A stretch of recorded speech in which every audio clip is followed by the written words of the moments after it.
Nagpatuloy ang ating bida sa pagpapalakas. Ini-upgrade muli niya ang kanyang mga sanga at ugat. At lumiwanag ang kanyang baging, indikasyon ng proseso ng pag-upgrade. Pagkatapos ay sinunod niya ang kanyang abilidad na Dense Fog Barrier at Hallucinogenic. Ang epekto ng kanyang Dense Fog Barrier ay naging mas malakas at epektibo. At noong gabi na yun, nang dahil sa kanyang pagpapalakas, nabahala ang mga nilalang sa kanyang paligid, at naramdaman nila ang kanyang presensya. Nangangahulugang isang panibagong malakas na nilalang na naman ang kanilang haharapin.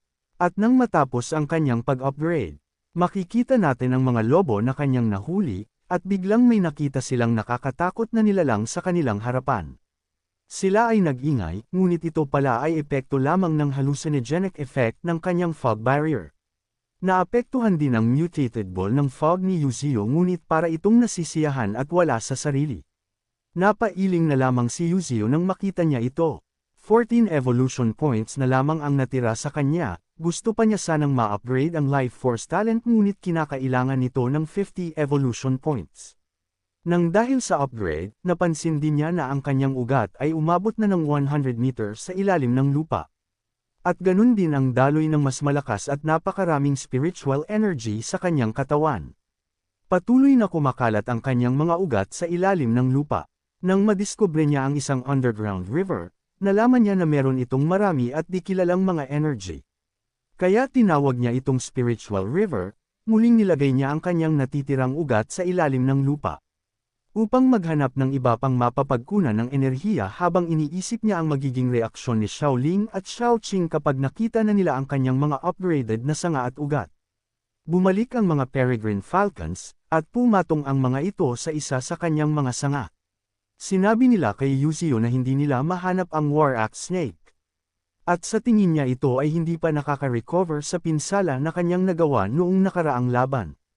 Inutusan niya muli ang mga ibon na ipagpatuloy nila ang kanilang paghahanap sa hangal na ahas. Labis pa din ang kanyang galit dahil sinira nito ang kalahati ng kanyang mga sanga at nakakasigurado siya na sa taglay niyang enerhiya ngayon ay hindi nitong may iwasang ma-attract dito. Nag-ingay ang mga lobo dahil kahit sila hindi nila maiwasang ma-attract sa enerhiya ni Yuzio. Nabagabag siya sa ingay na ginawa ng mga ito at tinaas niya ang isa sa kanyang mga sanga at ipinalo niya ito sa kanila para tumigil. Nang ilang sandali bumalik muli ang magkapatid, nakita ni Xiaoling ang ginagawa ni Yuzio. Kaya nagalit ito sa ideyang pang-api niya, dahil itinuturing niya itong mga kaibigan. Kaya nilapitan niya ang mga lobo at pumasok siya sa kanilang kulungan. Nag-alala si Yuzio na baka kung ano na ang masamang mangyari sa kanya. Kumuha si Xiaoling ng malinis na tela upang mabigyan ng paunang lunas ang sugat ng isang lobo, ngunit ito ay nabahala sa presensya ng babae. Kinausap niya ang lobo at nagsorry ito dahil sa sakit na kanyang nararanasan at sinabi niya na aalagaan niya ang lobo hanggang sa gumaling ang mga sugat nito. At tumahimik ang lobo na tila nauunawaan nito ang sinasabi ni Xiaoling. Hindi maintindihan ni Yuzio ang mga nangyayari dahil napatahimik ni Xiaoling ang maiingay na lobo. Habang sa kabilang banda ang kapatid niya na si Xiaoqing ay nakikipag-agawan sa isang piraso ng beef jerky kay Bald Head. Isang nilalang nanuhuli din ng ating bida. Nagulat siya na nakatakas ang maingay at agresibong nilalang. At muli pinuluputan niya ito ng kanyang baging at sa pagkakataon ito ay mas mahigpit na dahil nagawa niyang sirain ang baging na nakatali sa kanya. Naawa si Xiaoqing sa kanyang nakita kaya hinati niya ang beef jerky at binigay niya ang isang piraso kay Bald Head. At masaya silang kumain. Pagkatapos nilang maubos ang kanilang kinakain binigyan ni Bald Head si Xiaoqing ng ilang nuts dahil sa kabaitan nito sa kanya at nasiyahan ang babae sa cuteness ng nilalang. At tinawag din niya ang mutated bull para sumama sa kanilang kumain. Nakipagkaibigan ang magkapatid sa mga nilalang na nabihag ni Yuzo. Sinabi niya na di niya inaasahan na mas mabilis nilang napaamo ang mga nilalang na ito. Dahil sa bagay tao naman talaga ang nagpapaamo sa mga hayop at nasisiyahan din silang makasama ang mga ito. Sa mga nakaraan nangyayari, hindi na din masamang mag-relax kahit papaano. Ngunit hindi nila alam na sa likod ng mga pangyayaring ito, mayroon pa ding isang panganib ang naghihintay sa kanila. Sa isang village, maliwanag ang sikat ng araw, at si Xiaoling ay nagmamadali patungo sa bundok. Nag-aalala ang kanilang lolo, ngunit matagal na rin nilang nakita ang magkapatid ng masaya buhat nang namatay ang kanilang ama kaya naisip na nila na wala silang dapat ikabahala.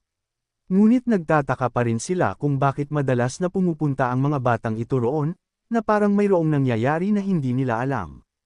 Samantalang sa bundok, nabahing na lang si Yuzio kasunod nito ang pagtatanong niya kung nasaan na naman ang Red Fox. Naisip niya na ito ay nagsundo muli sa magkapatid, nainggit na lamang siya nang malaman niya na mas nagiging close ang mga alagad niya sa magkapatid kaysa sa kanya. At tama nga nang hinala si Yuzio, tinawag ni Xiaoling ang Red Fox sa pangalang Xiaohong.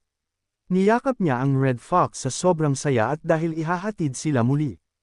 At sumakay sila sa likuran nito patungo sa kagubatan. Napangisi na lang si Xiaoling sa kanyang kapatid.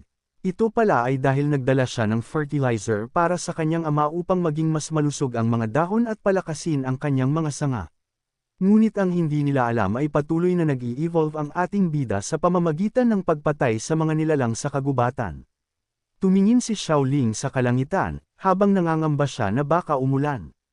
Nang sa hindi inaasahang pagkakataon, nabahala si Xiaohong sa kanyang nakita. Isang malaking nilalang, na may isang malaking axe ito sa kanyang buntot.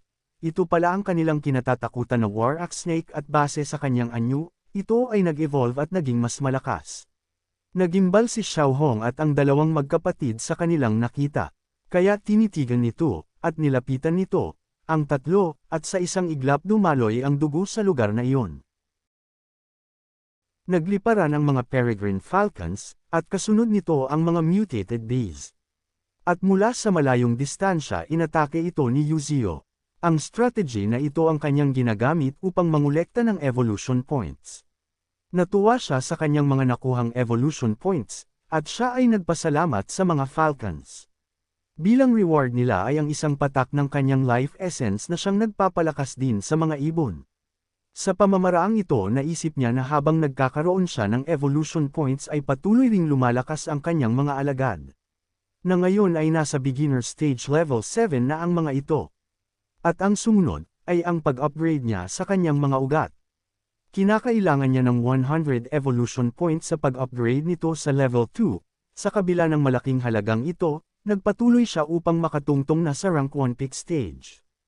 At nagsimula na ang proseso ng evolution. Muling napasigaw si Yuzio sa sakit, tumaas mula sa lupa ang kanyang mga ugat kasabay nito ang nakakatakot nitong paglaki. Nang matapos ang kanyang pag-upgrade, makikita ang kanyang naglalakihan at napakahabang ugat na.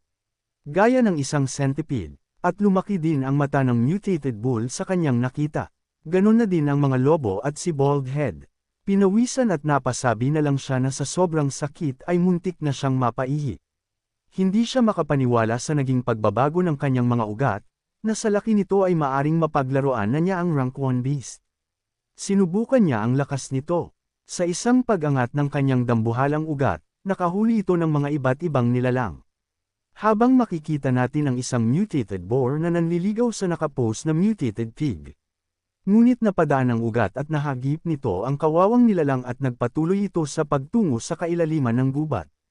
At matapos ang ilang sandali nagmistulang mga banderitas ang nakataling mga nilalang sa kanyang ugat sa dami nito.